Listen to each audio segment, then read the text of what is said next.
రైతులందరికీ వివిధ గ్రామాల నుంచి ఇచ్చేసినటువంటి నూతన రేషన్ కార్డుల లబ్ధిదారులందరికీ మీడియా వారికి ఇక్కడికి హాజరైనటువంటి ప్రతి ఒక్కరికి పేరు పేరున నమస్కారాలు తెలియజేస్తున్నాను. రేషన్ కార్డు అంటేనే ఒక ఆత్మీయ భరోసా పేదవాడికి. ఏ పథకము వర్తింప చేయాలన్నా కూడా రేషన్ కార్డు ఉందా అని అడుగుతారు. ఏ సంక్షేమ పథకం వర్తింప చేయాలన్నా కూడా రేషన్ కార్డు కావాలి. ఆరోగ్యశ్రీ కావాలన్నా కూడా రేషన్ కార్డు ఉందని అంటారు. పిల్లలకు చదువుకునేటువంటి పిల్లలకు స్కాలర్షిప్లు కావాలన్నా కూడా రేషన్ కార్డు కావాలి. ఇలా చాలా కాలంగా పేదవాళ్ళు ఎదురు చూస్తున్నారు ఎప్పుడు వస్తుందా మనకు రేషన్ కార్డు అని.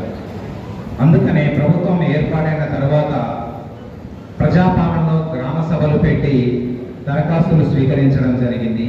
అదేవిధంగా మీ సేవా మాధ్యమం ద్వారా కూడా పేదవారు దరఖాస్తు చేసుకున్నారు. కొత్త రేషన్ కార్డే కాదు, కొంతమంది పుట్టిన పిల్లల్ని కానీ కొత్తగా పెళ్ళైన వాళ్ళు కానీ మెంబర్గా రేషన్ కార్డులో యాడ్ కావాలంటే కూడా అప్పుడు అవకాశం లేకుండా ఉంది. అటువంటి వారందరూ కూడా మీ సేవ ద్వారా దరఖాస్తు చేసుకున్నారు. ఈ చేసుకున్నటువంటి దరఖాస్తులన్నింటినీ కూడా మా రెవెన్యూ టీములన్నీ కూడా చాలా పారదర్శకంగా విచారణ చేసి లబ్ధిదారులని ఎంపిక చేయడం జరిగింది. అంతేకాకుండా గత ఏప్రిల్ మాసంలోనే ఇక్కడ సన్న బియ్యం పంపిణీ కార్యక్రమం, రేషన్ కార్డు హోల్డర్లందరికీ కూడా సన్న బియ్యం పంపిణీ కార్యక్రమం కూడా మనం ఈ డిండి మండలం నుంచే, ఈ దేవరకొండ నియోజకవర్గంలో డిండి మండలం నుంచే మనము సన్న బియ్యం పంపిణీ కార్యక్రమం కూడా చేపట్టడం జరిగింది.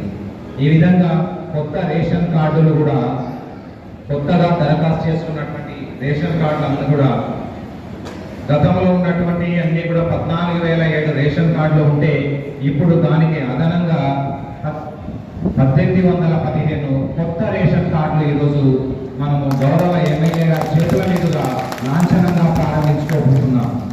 అంతేకాకుండా గతంలో యూనిట్లు అనేవి మన మండలంలో 41,437 యూనిట్లు ఉంటే ఇప్పుడు అవి 4,360 పెరిగినవి. గతంలో 41,000 ఉన్నటువంటివి 4,300 పెరగడం వల్ల దాదాపు 45,000 యూనిట్లు అనేవి పెరిగినవి. ఇవన్నీ కూడా మీకు ఈరోజు గౌరవ ఎమ్మెల్యే గారి చేతుల మీదుగా మనం ప్రారంభించుకుంటున్నాము.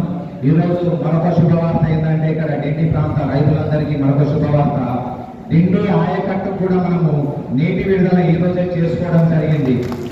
ఈ సన్న బియ్యం అందరి రైతులకు, అందరి కార్డు హోల్డర్లందరికీ కూడా సన్న బియ్యం పంపిణీ చేస్తున్నారు కాబట్టి రైతులను ప్రోత్సహించే విధంగా ప్రభుత్వము ప్రతి ఒక్క కింటాకి సన్న బియ్యం అందించేటువంటి రైతులకు అదనముగా 500 రూపాయలు బోనస్ కూడా ఇస్తుంది. కాబట్టి ఈ రోజే మీకు నీళ్ళు వచ్చినాయి కాబట్టి ఈ రోజు నుంచే ప్రతి ఒక్క రైతు కూడా సన్న ఒడ్లు పండించే దిశగా ఆలోచన చేయాలని, ఆ విధంగా మీరు అడుగులు వేయాలని మీకు సూచిస్తూ సెలవు తీసుకుంటున్నాను.